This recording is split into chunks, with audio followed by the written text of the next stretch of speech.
Me llamo Ernesto Ramírez. Tengo 62 años y toda mi vida trabajé la tierra que heredé de mis abuelos en el estado de Guanajuato, México. Durante décadas cultivé maíz y frijol en esas 80 hectáreas que siempre fueron orgullo de mi familia. Teníamos un riachuelo que atravesaba la propiedad y que mi abuelo había protegido legalmente en una escritura de 1948, asegurando el derecho perpetuo de agua para sus descendientes. Esa tierra era más que un terreno, era la historia de los Ramírez, las memorias de mi esposa fallecida y el lugar donde mis hijos crecieron. En 2022 recibí la peor noticia de mi vida, un tumor en el estómago que necesitaba cirugía urgente en Houston, Estados Unidos. No tuve opción. Vendí ganado, pedí préstamos y viajé a tratarme, dejando la hacienda en manos de mi capataz de confianza, don Hilario. Antes de irme le dije, si ves algo raro, me llamas al instante. Durante meses recibí sus llamadas tranquilizadoras. Todo en orden, patrón, los cultivos bien, el agua corriendo, como siempre. Pero en abril de 2023, su tono cambió. Don Ernesto, vinieron ingenieros midiendo la tierra. Después llegaron abogados preguntando por escrituras. Yo, débil por la quimioterapia, le pedí que aguantara y vigilara. No imaginaba que mi silencio forzado por la enfermedad sería la puerta para la mayor traición de mi vida. Regresé a México en mayo de 2023 con la ilusión de volver a ver mis tierras y respirar el aire de mis montañas. Pero al llegar, lo que vi me dejó sin palabras. Donde antes estaba mi portón de madera, ahora se levantaba una reja de hierro con letras doradas que decían Residencial Las Brisas, zona exclusiva. Pensé que estaba soñando o que el taxi me había dejado en el lugar equivocado. Caminé hasta la entrada y detrás de la reja vi algo imposible. 35 casas modernas, con albercas y jardines, construidas en mis antiguos potreros. Y lo peor, el riachuelo de mi abuelo había desaparecido.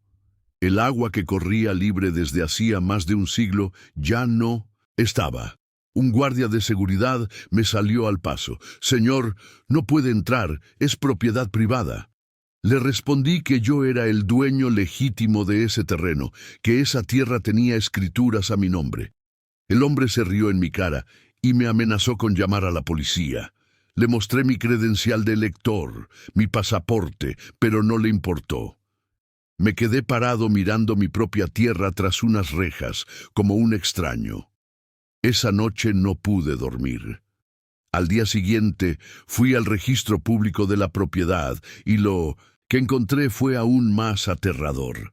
Alguien había vendido mi terreno en enero, con una firma idéntica a la mía.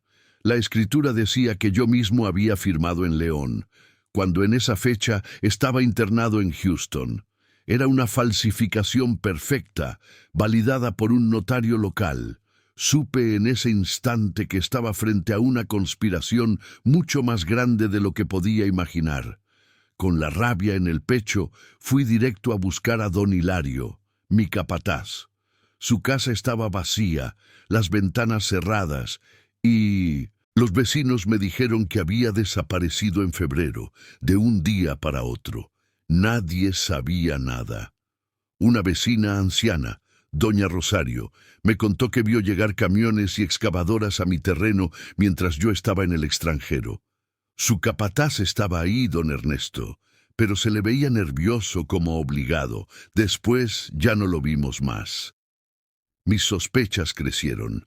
Si Hilario había sido forzado, entonces no solo me habían robado mi tierra, también lo habían silenciado. Volví al fraccionamiento y pedí hablar con algún responsable. Me atendió una mujer elegante, de cabello rubio, que se presentó como Patricia Méndez, administradora del proyecto. Con una sonrisa cínica me dijo, «Entiendo su molestia, don Ernesto, pero hay un contrato legal. Usted vendió en enero. Nosotros no hacemos nada sin papeles en regla». Yo exploté. «Es imposible. En enero estaba internado en Houston. ¿Cómo iba a firmar? Ella encogió los hombros y con tono frío me advirtió: si sigue molestando a los residentes, tendremos que llamar a la policía por acoso. En ese instante comprendí que me enfrentaba a algo enorme. Empresarios, abogados y hasta autoridades estaban detrás de ese despojo. No era un error, era un plan perfectamente armado para borrar mi historia de un plumazo. Busqué al mejor abogado de la región, el licenciado Carlos Villalobos, un hombre veterano en temas agrarios.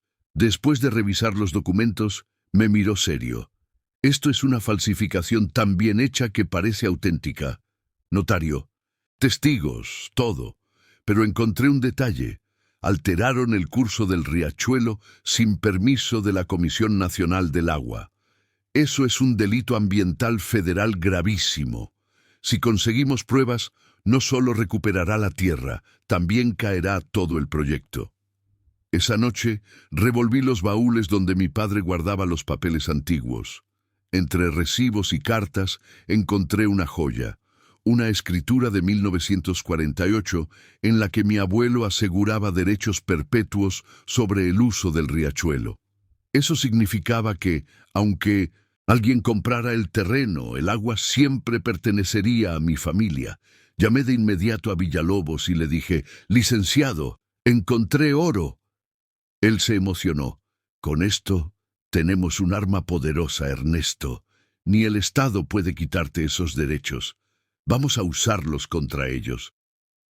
Esa noche apenas pude dormir, pero no por miedo, sino porque por primera vez sentí que tenía una oportunidad de luchar. Durante semanas observé en silencio el movimiento dentro del residencial. Veía camiones salir cargados de materiales, arquitectos con planos y maquinaria trabajando día y noche. Una tarde seguí discretamente a un camión cisterna que salía del complejo. Terminé en una planta clandestina donde bombeaban el agua de la represa que habían construido ilegalmente sobre mi riachuelo. Me acerqué al chofer con cautela, le invité unas cervezas y logré hacerlo hablar. Lo que me confesó me heló la sangre. El dueño de todo esto es Roberto Méndez, un empresario de Monterrey con conexiones políticas. Nadie lo toca. Y su capataz, el señor Hilario, fue obligado a firmar por usted. Le mostraron fotos de sus nietos. Lo amenazaron de muerte. No tuvo opción. Sentí un nudo en la garganta. Hilario me había traicionado, sí, pero también había sido víctima. Ahora entendía por qué había desaparecido. Decidí buscarlo y después de semanas de rastreo lo encontré en una humilde casa en Querétaro. Cuando me vio, se puso pálido. Patrón, yo no quería. Me obligaron, amenazaron a mis nietos. Aquí tengo pruebas. Guardé todo lo que pude. Sacó de un cajón una caja de zapatos llena de copias, fotos y contratos que había escondido. Era la pieza clave que necesitaba. Con los documentos de Hilario en mano, descubrimos la magnitud del crimen. No solo habían falsificado mi firma y desviado el riachuelo, también construyeron una represa ilegal para abastecer las albercas y jardines del fraccionamiento. Eso había secado pozos y cultivos de toda la región. Fui a visitar a mis vecinos río abajo, y lo que encontré me destrozó. Doña Carmen, que vivía de una pequeña granja, lloraba frente a su pozo seco. En marzo se acabó el agua, don Ernesto. Perdí mis gallinas, mis hortalizas. Ya no sé qué hacer.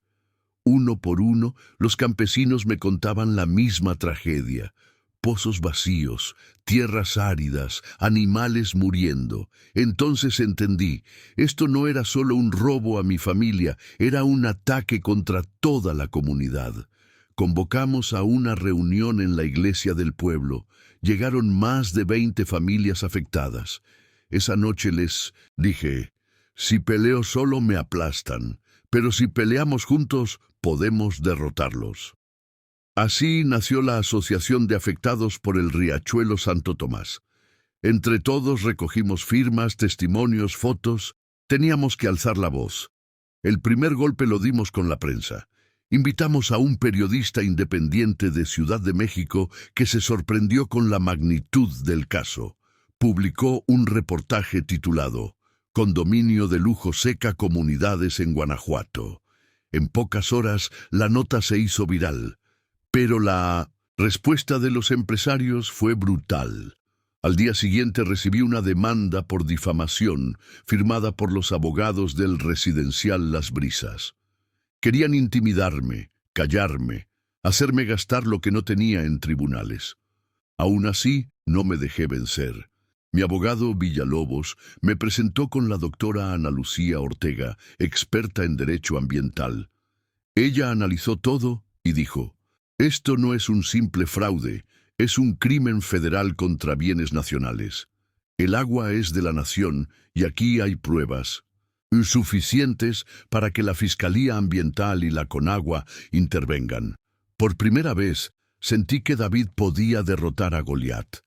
Preparábamos una denuncia formal mientras Roberto Méndez y sus cómplices creían que tenían todo bajo control.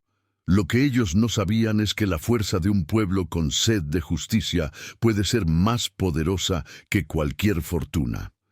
La doctora Ana Lucía presentó la denuncia ante la Fiscalía Ambiental y la Conagua con un expediente grueso como una Biblia, fotografías, copias de contratos falsificados, testimonios de los vecinos y la escritura original de mi abuelo con los derechos perpetuos de agua. Este caso es sólido, don Ernesto.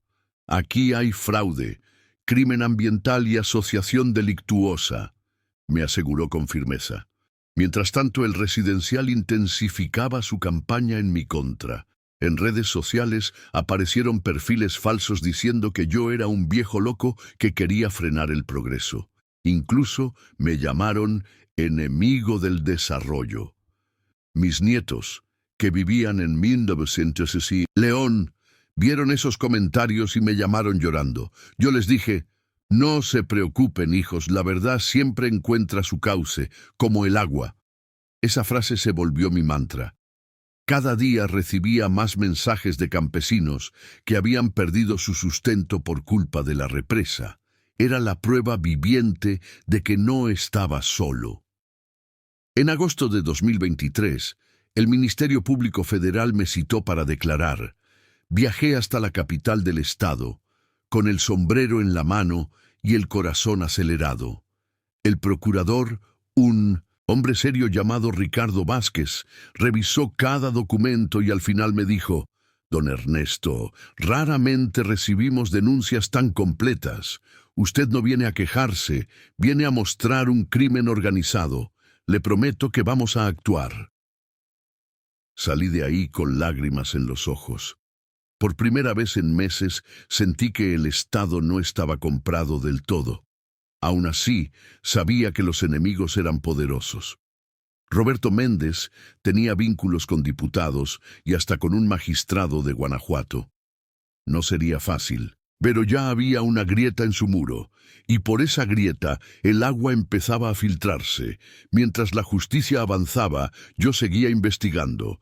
Gracias a contactos en la Conagua, descubrí que la represa ilegal retenía casi el 90% del caudal del riachuelo.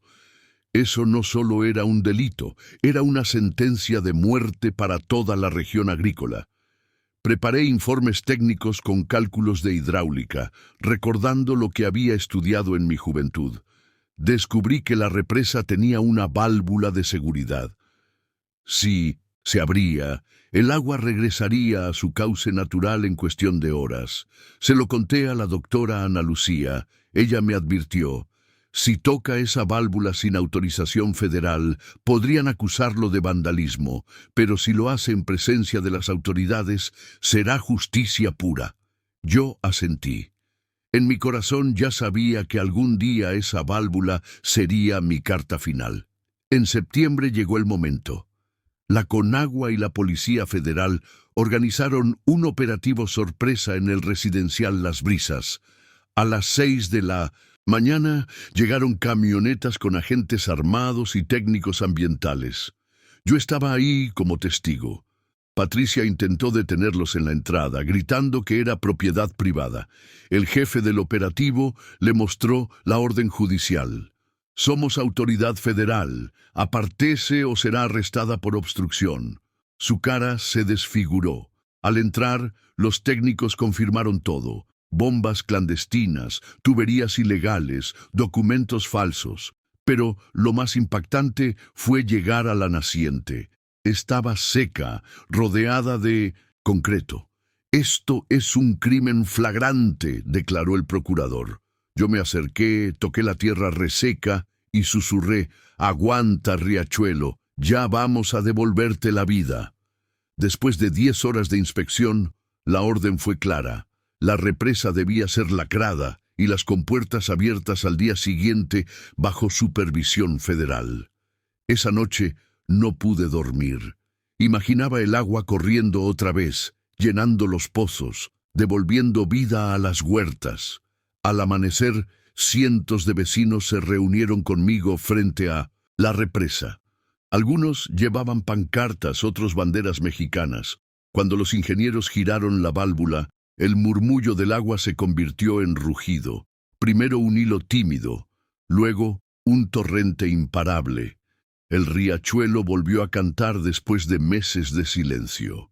Doña Carmen me abrazó llorando. Volvió el agua, don Ernesto. Y yo, con los ojos empapados, entendí que ese no era solo mi triunfo. Era el renacer de toda una comunidad. La reapertura del riachuelo fue portada en los periódicos locales al día siguiente. El agua regresa a San Miguel tras operativo federal. Esa noticia se esparció como pólvora. La gente de los pueblos cercanos vino a ver con sus propios ojos el cauce corriendo libre. Algunos lloraban, otros llenaban cubetas como si fuera oro. Pero mientras el pueblo celebraba, en el otro lado reinaba el caos. Las piscinas del fraccionamiento quedaron secas. Los jardines de lujo empezaron a marchitarse. Roberto Méndez apareció furioso, rodeado de abogados. Esto es un atropello, un ataque a la propiedad privada, gritaba frente a las cámaras. Pero nadie le creyó. La verdad estaba corriendo junto con el agua, y contra eso no había discurso que aguantara. Una semana después, la Policía Federal lanzó la Operación Riachuelo Libre. Arrestaron a 12 personas, incluyendo a Roberto, a Patricia y a 3 funcionarios del registro público que habían validado escrituras falsas. En televisión, transmitieron las imágenes de ellos esposados, bajando de camionetas negras. El pueblo entero se reunió en la plaza para mirar la noticia en la pantalla gigante. Doña Carmen, con la voz quebrada, dijo, «Nunca pensé ver justicia en vida».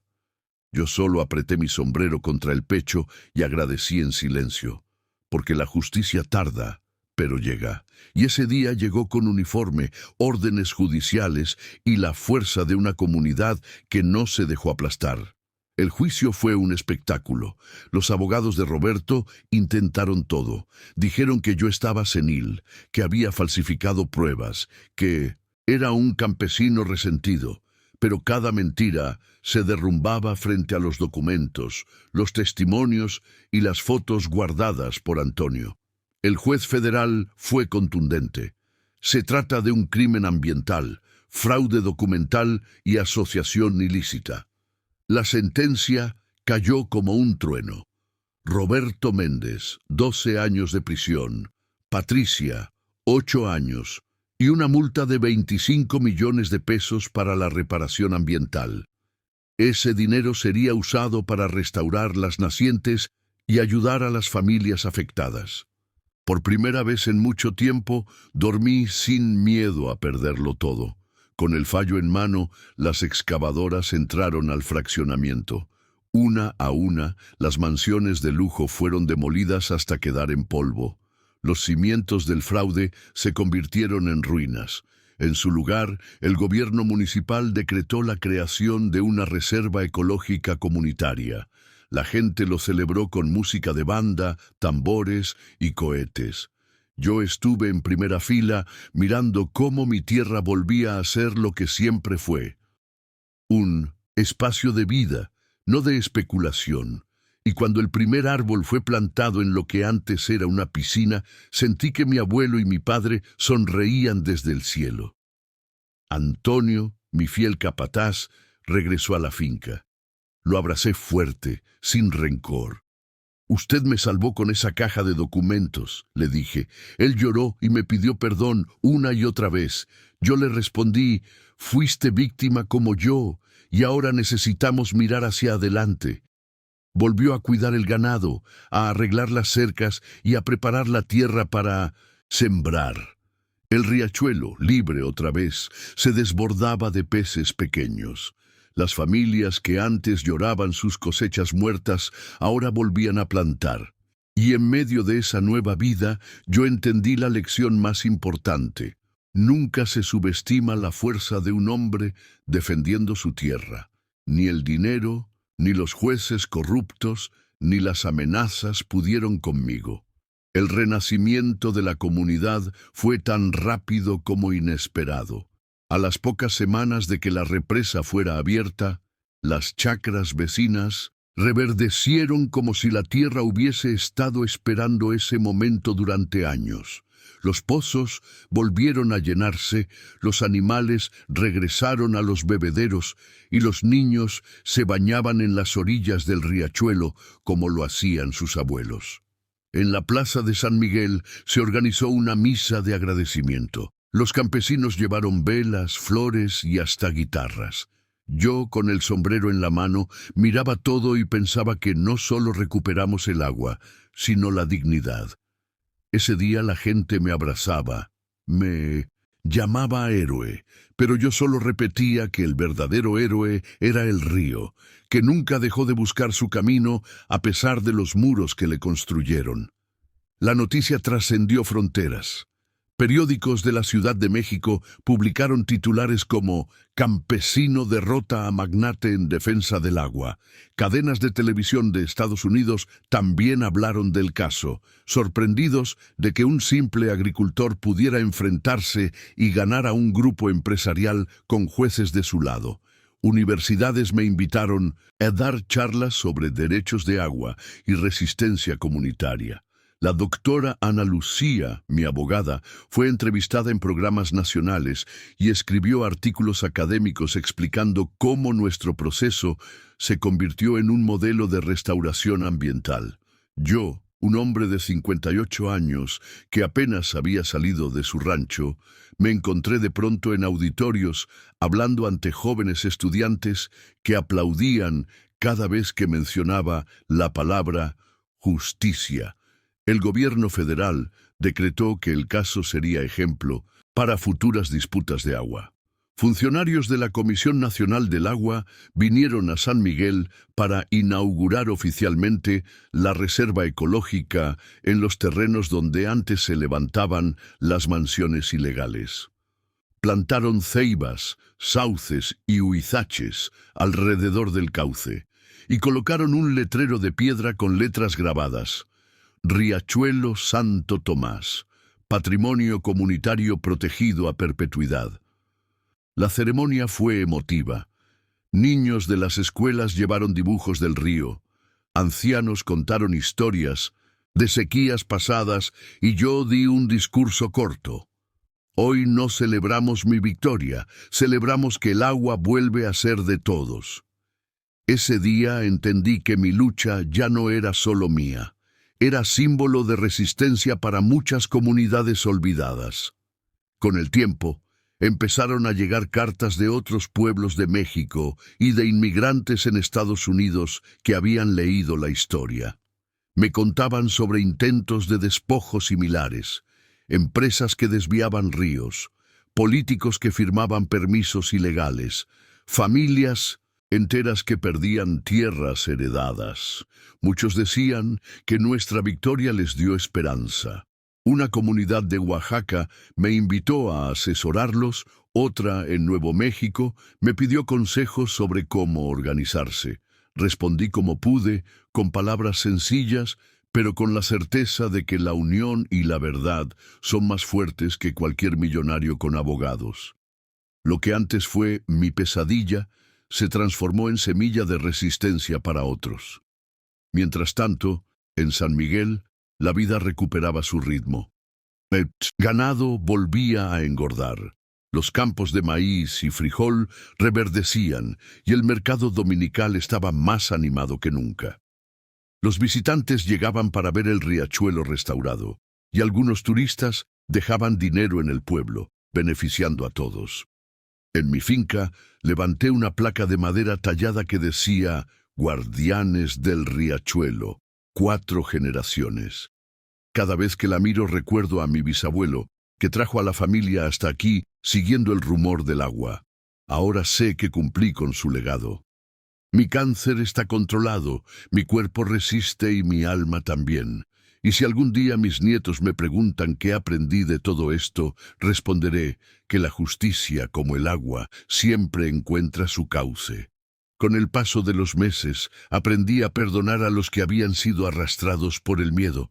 El primero fue don Antonio, mi viejo capataz. Una tarde se presentó en la finca con la gorra en la mano y los ojos llenos de vergüenza. «Patrón, no busco excusas, solo pido perdón. Firmé porque me amenazaron con mis nietos». Yo lo abracé y le dije, «Aquí no hay patrón ni peón, Antonio. Aquí somos hermanos de agua. Volvamos a cuidar la tierra juntos». Desde ese día, retomó su lugar en la hacienda y cada mañana lo veo alimentar al ganado como si quisiera saldar una deuda con la vida misma. Su regreso fue una cicatriz que cicatrizó en paz, y la comunidad lo recibió con aplausos en la misa dominical. Mientras tanto, los responsables pagaban por sus crímenes. Roberto Méndez fue condenado a 12 años de prisión por fraude y delitos ambientales. La administradora Patricia, hija del juez, recibió 8 años por complicidad. El magistrado que había firmado los permisos fue destituido y enfrenta investigaciones federales. Las mansiones ilegales del condominio Aguas Claras fueron demolidas por orden judicial, y en su lugar se abrió un corredor biológico para proteger la fauna local. Ver esas casas caer una a una fue como sentir que las injusticias también se derrumbaban. Los vecinos filmaban todo y aplaudían. Yo, con lágrimas en los ojos, murmuré, «La tierra no se vende, se defiende». La prensa siguió cubriendo el caso. En un reportaje, un periodista me preguntó si me sentía un héroe. Respondí con calma, «No soy héroe, soy terco, y un hombre terco con papeles en regla puede ser más fuerte que cualquier millonario». La frase se hizo viral, y pronto estudiantes de Derecho la imprimieron en pancartas. Universidades me invitaron a charlar sobre el derecho humano al agua. Jóvenes de Chiapas, California y hasta Nuevo México escuchaban atentos mientras yo contaba cómo un campesino, casi derrotado, logró enfrentar una red de corrupción. Yo no hablaba como académico, sino como alguien que aprendió a golpes que el agua es vida y que defenderla es un deber sagrado. En San Miguel, el riachuelo volvió a ser centro de la vida comunitaria. Los niños chapoteaban en verano, las mujeres lavaban ropa cantando y los ancianos se sentaban a contar historias de cuando el agua casi se perdió. Cada vez que paso por la ribera y escucho el sonido del agua, siento que la naturaleza me habla. Resististe y yo resistí contigo. Esa melodía se volvió mi medicina diaria, más poderosa que cualquier pastilla. El cáncer que me había llevado a Houston parecía ahora una sombra lejana, y los doctores decían que mi recuperación era sorprendente. Yo sabía el secreto: luchar por algo justo también cura el espíritu. Un año después de la victoria, organizamos la primera fiesta del agua en 1900. El pueblo.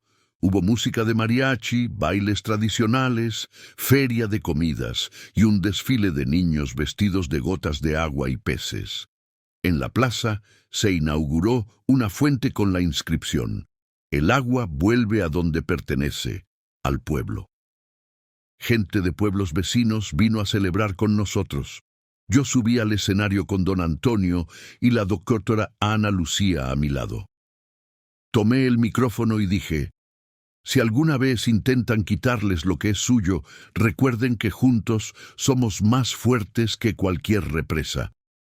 Porque la justicia, como el agua, siempre busca su cauce.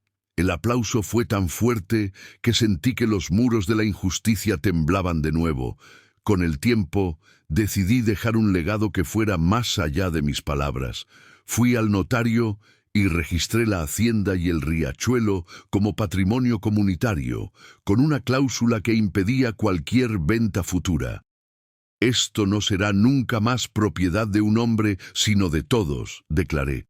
Los campesinos lloraban al firmar como testigos. Yo no quería que mis nietos heredaran papeles en disputa, sino agua corriendo libre. La inscripción quedó grabada en mármol en la entrada. El riachuelo Santo Antonio pertenece a la comunidad para siempre. Esa fue mi verdadera venganza contra la codicia. Transformar lo que intentaron robarme en algo imposible de robar jamás. En casa, dediqué tardes enteras a revisar viejas cartas de mi bisabuelo, el primer guardián del riachuelo. Una de ellas decía: el agua no tiene dueño, pero quien la cuida se convierte en su guardián. Leí esas líneas en voz alta a mis hijos y nietos y vi cómo sus rostros se llenaban de respeto. Entendí entonces que la memoria también se hereda. No basta con dejar tierras, hay que dejar principios. Esa carta, escrita con tinta ya borrada por los años, se convirtió en mi tesoro más valioso. La enmarqué y la colgué en la sala para que cada visitante supiera de dónde venimos y por qué luchamos. Mi salud seguía mejorando. Los médicos en Houston me enviaban felicitaciones, diciendo que mi recuperación era casi milagrosa. Pero yo sabía que el verdadero remedio no vino de una pastilla, sino del riachuelo resucitado. Cada amanecer, caminaba hasta la orilla y me sentaba con los pies descalzos en el agua fresca. Cerraba los ojos y escuchaba. Era como si mi esposa fallecida me susurrara al oído: Juan, cumpliste tu promesa, defendiste nuestro hogar. En esos momentos entendí que no estaba solo. Estaba acompañado por generaciones enteras que habían trabajado esa tierra. La soledad del enfermo se había convertido en la fuerza del guardián. La noticia de nuestra lucha llegó lejos. Recibí cartas de comunidades en Oaxaca, en Nuevo México y hasta en Arizona, donde campesinos enfrentaban problemas similares con empresas constructoras. Su historia nos da esperanza, escribían.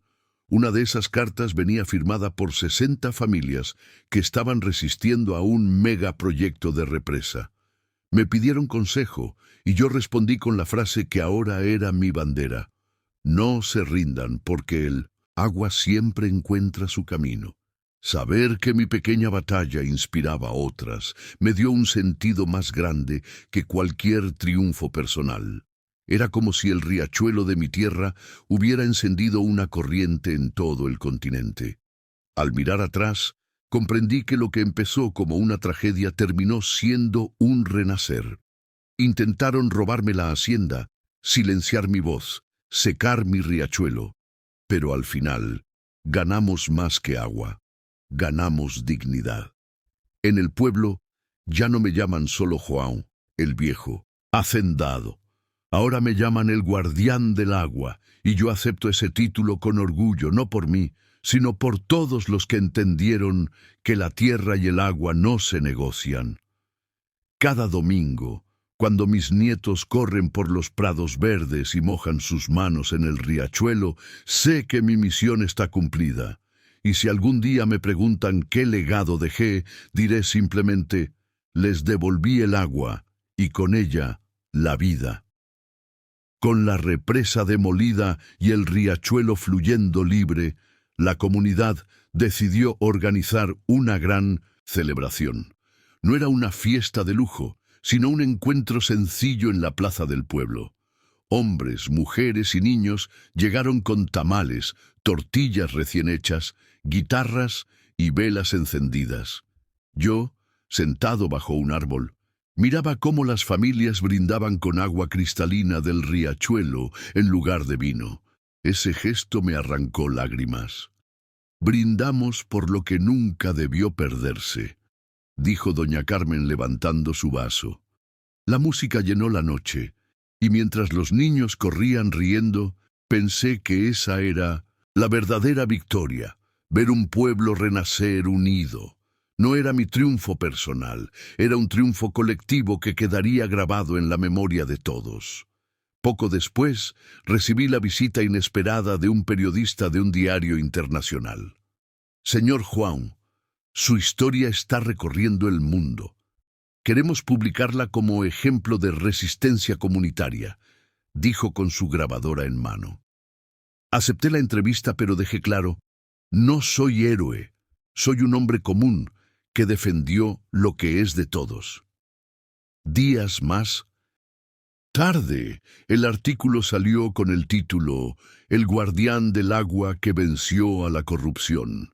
Me sorprendió recibir llamadas de universidades en Estados Unidos y México que querían que hablara con estudiantes de Derecho y Medio Ambiente.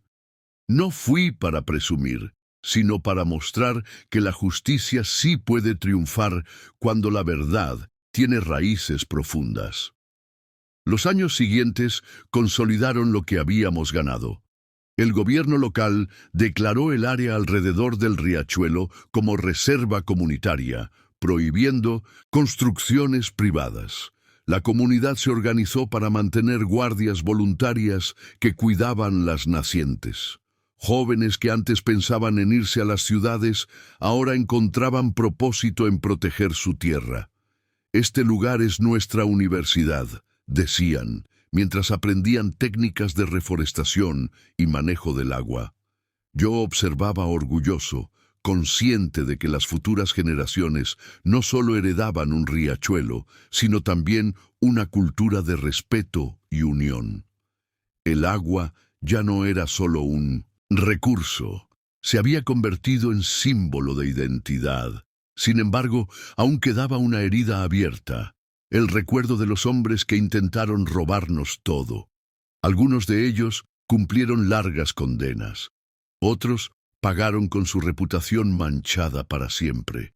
A veces escuchaba rumores de Roberto Méndez, el empresario, viviendo en el anonimato tras salir de prisión. Yo no guardaba odio, pero tampoco olvido, porque olvidar sería abrir la puerta para que todo se repitiera. Cuando mis nietos me preguntaban por qué no confiaba fácilmente en promesas de políticos o empresarios, yo respondía, porque ya vi lo que hacen cuando creen que nadie los vigila. Por eso ustedes serán los ojos del futuro. Hoy, cada amanecer en la hacienda es un recordatorio de que la resistencia vale la pena. Camino hasta la orilla del riachuelo con mi bastón, respiro hondo y escucho el agua correr. El sonido me llena de paz. A veces cierro los ojos y pienso en mi bisabuelo, en mi padre, en mi esposa, en todos los que pasaron antes y que de alguna forma siguen aquí, en cada gota. He dejado la tierra en manos de mis hijos y nietos, pero sigo siendo el guardián, aunque sea en espíritu. Y si me preguntan cuál es mi mayor enseñanza, diré con voz firme, la justicia, como el agua, siempre encuentra su camino. La noticia de nuestra victoria se extendió más allá de la región. Delegaciones de comunidades de México, Texas y Nuevo México vinieron a conocer lo que habíamos hecho. Queremos aprender cómo lograron recuperar su agua, me dijeron con respeto. Organizamos talleres en la iglesia, compartimos documentos, mostramos fotos de la represa demolida y de los pozos que volvieron a llenarse. Vi en sus rostros la misma mezcla de miedo y esperanza que yo había sentido. Y en ese momento entendí que nuestra lucha ya no era local, se había convertido en un faro. Si un pequeño pueblo podía enfrentarse a empresarios y jueces corruptos, cualquier otro también podía hacerlo. Un año después, El gobierno federal reconoció oficialmente a nuestra comunidad con el Premio Nacional de Defensa Ambiental. El día de la ceremonia subí al escenario con mi sombrero gastado y las manos temblorosas. No di un discurso largo, solo dije: el agua no tiene dueño, tiene guardianes. Nosotros elegimos ser guardianes. El auditorio estalló en aplausos, pero yo solo pensaba en la primera vez que vi el riachuelo seco. ¡Qué ironía! De aquel silencio doloroso había nacido una voz que ahora cruzaba fronteras. No era mi voz sola, era la de cada campesino, cada madre, cada niño que sufrió y resistió. Hoy, sentado en mi mecedora frente al riachuelo renacido, siento que la vida me dio más de lo que merecía. Superé la enfermedad, defendí mi tierra y vi a mi gente recuperar la dignidad. Los niños juegan otra vez en el agua, las mujeres riegan sus huertos y los hombres siembran con confianza. Cuando cierro los ojos, escucho la corriente como si fuera un canto, y pienso: la justicia tarda, pero llega. A ti que escuchaste mi historia, te digo una cosa: nunca subestimes el poder de la comunidad ni el valor de un corazón decidido. Porque, al final, igual que el agua, la verdad siempre encuentra su camino.